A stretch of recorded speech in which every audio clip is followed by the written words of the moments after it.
The Bank of Canada will announce its rate decision tomorrow, with most watchers now expecting a pause after weaker than expected GDP data that came out last week. But in July, Bank of Canada's Governor Tiff Macklem had pushed back the time frame for meeting the 2% inflation target to 2025. For more insights on which factors will weigh more with the central bank as it considers its rate policy, joining us now is Angelo Melino, professor of economics at the University of Toronto and a former special advisor to the Bank of Canada. Thanks so much for coming in today. Thank you for having me. So this GDP data that we got last week, how much did it change the picture, do you think, for the Bank of Canada? Well, I think it really muddied the waters and will provide a good reason for the bank to sort of step back and try and reassess what kind of disinflationary pressures there are in the Canadian economy.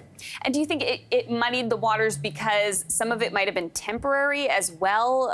Some of the factors like the wildfires and strikes, that kind of thing. Well, for sure. I mean, one of the things that we saw was that in the first quarter of the year, consumption wasn't as strong as the bank had thought. And in the second quarter, savings went up as well. So it suggests that the bank's financial policy is feeding into lower consumption and lower demand pressures on inflation. But we also saw lots of supply shocks, the kinds of things that reduce GDP but also raise prices. And the bank's going to have to sort out how important those two sources of disinflationary pressures are. One's pushing one way, one's pushing the other. And as you said, we had strikes, we had all kinds of natural disasters. We didn't have frogs and locusts, but we had both drought and floods. We had wildfires. All kinds of bad things happened to the Canadian economy in the first half of this year. So the sort of safe bet would be for the Bank of Canada to just pause, wait this out a little bit, and then go from there, you think? I think so. I mean, if you had asked me Thursday, before the GDP numbers came out, I would have said the bank should raise.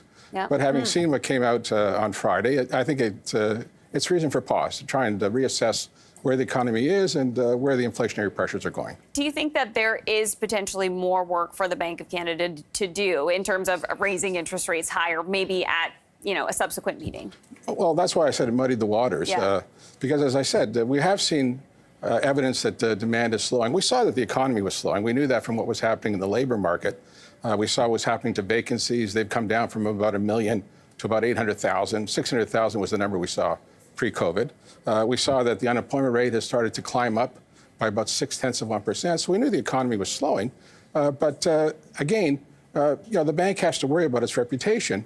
And telling us that it has to kick the can down the road 6 months was a problem in July. If it comes out in October and says we think we have to kick the can down another 6 months and not do anything, then I think it's going to lose its reputation and its credibility. And do you think it is going to take the Bank of Canada that long to get inflation to its target, the way that it did kick that forward? Well, it is a little strange because I think the bank expects headline inflation to be about 2.2 or something by the end of next year, but thinks it'll take headline inflation quite a bit longer to come down to target.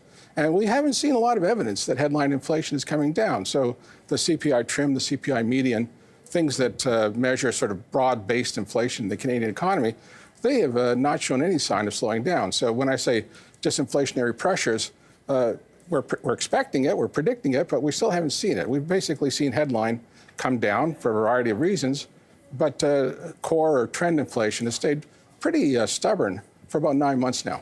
You mentioned that increase in savings among Canadians. Is that something that the Bank of Canada would be wanting to see because it would, mean people were pulling back and putting money in an account rather than being out there and spending it? Of course, that's exactly what tighter monetary policy is supposed to do. It's supposed to convince us to move our consumption from today into the future. So, I mean, a good sign then, I suppose, from the Bank of Canada's perspective, and even from the consumer's perspective. At least that's not necessarily a sign that those Canadians are hurting. They're able to put money aside in order to do that, perhaps limited to a particular part of the population. Well, if I was seeing my mortgage coming up for renewal within the next year, I would start saving now to try and anticipate a little bit of that. So that's one of the things that could be going on. There were some extraordinary payments that came out from the federal government. That might have been what's going on. But, this is not a bug. This is a feature. The Bank of Canada wants people to spend less and save more. You mentioned the workforce as well, seeing the unemployment rate tick up a bit.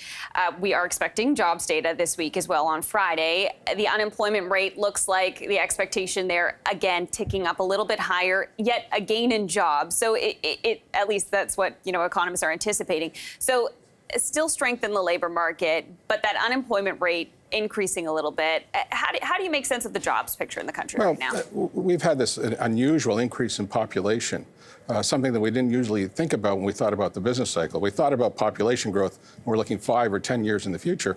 But last year, I mean, we added 1 million people to the Canadian population, and it looks like we're adding 80,000 people a month. A lot of those people are looking for jobs, and the Canadian economy is having a bit of a hard time absorbing those new workers into the workforce. So although employment is increasing, the unemployment rate is also creeping up as well. Now, you've also flagged productivity as a concern. Of course, I mean, many have in this country. What are you looking at right now, though, in the data that's bringing that to the surface? Well, you know, more people are working. Yeah. They're working more hours, and we're producing less output. That's scary. So if you look at GDP per capita, that's falling. So on a per capita basis, we're definitely in a recession. That's not how we measure recessions. We measure it by the absolute size of the Canadian economy. But yeah, no, the economy is doing horribly. And this is not just a cyclical issue. This is something that really matters for how well off we'll be in the future and how well our kids will be off. So it's a really big deal. I think that's one of the more depressing things. Not that the Bank of Canada can do a lot about it, but that's one of the more depressing things in the last GDP report. What's at the heart of that? I wish I knew. I mean, it's clear that we don't invest enough in our workers in this country. But why that happens, I don't know. Tax policy doesn't seem to help. I mean, the most recent numbers may be affected by the growth in the labor force that we've seen. When people change jobs or a lot of new workers are hired, it often takes them a while to kind of get up to speed and get their productivity up to something normal. There's a lot of learning by doing. But this is something that's been plaguing the Canadian economy for a very, very long time. And I wish I knew. That's all I can say. If we go through a period, of a recession, say, does that typically lead to greater productivity? Well, we saw that during COVID. The lowest paid workers lost their jobs, and people who were paid more, like me, were able to work from home. So measured productivity went through the roof. It was only sort of the most productive members of the workforce who actually were still working. So, yeah, it's a statistical sort of feature, but it's not what I would call real productivity. It's not that my productivity went up. It probably went down. Right. It's just that we lost a lot of the workers whose productivity that we measure is lower than the ones who kept their jobs.